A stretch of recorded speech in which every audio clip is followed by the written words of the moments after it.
रात की अंधेरी राह, एक पुरानी खोज। गिरजा के नाम से एक छोटा सा गांव था जो अपनी प्राचीन इतिहास और अनदेखी गतिविधियों के लिए प्रसिद्ध था। अजीत एक युवक इस गांव के रहने वाला था और वह अपनी प्राचीन खोज के शौकीन था। एक दिन अजीत के पास एक पुराना पुस्तकालय मिलता है जिसमें गिरजा के इतिहास के बारे में लिखा हुआ है। उस पुस्तक में एक किताब है जिसका शीर्षक है रात की अंधेरी राह, एक अद्भुत कहानी। अजीत पुस्तक को खोलकर पढ़ता है और जानता है कि गिरजा में किसी पुराने हवेली का उल्लेख है जिसमें रात के वक्त अद्भुत घटनाएं होती हैं। अजीत तुरंत उस हवेली को खोजने का निर्णय लेता है। गिरजा पहुंचकर अजीत वह हवेली ढूंढने लगता है।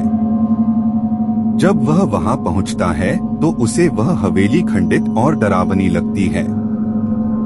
अंधेरे के बीच एक पुरानी चित्रकला और अद्भुत गाथाएं हैं जो अजीत को खींचती हैं।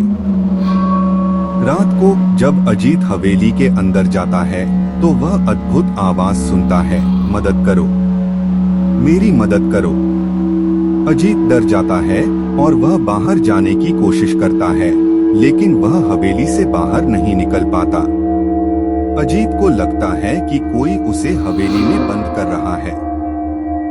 वह हवेली में अधिक और अधिक अद्भुत घटनाओं का सामना करता है, जैसे कि अंधेरे में एक शव का सामना करना और अद्भुत चित्रों का सामना करना। आखिरकार अजीत को एक पुराने कमरे में जाना पड़ता है, जहां वह एक पुराना दरवाजा खोलता है। उस दरवाजे के पीछे एक अद्भुत घटना का खुलासा होता है जो गिरजा के इतिहास से जुड़ी हुई है।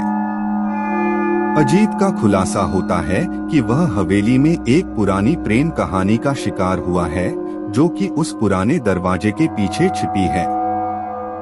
अजीत को यहाँ तक पहुँचने में कई साल लग गए थे।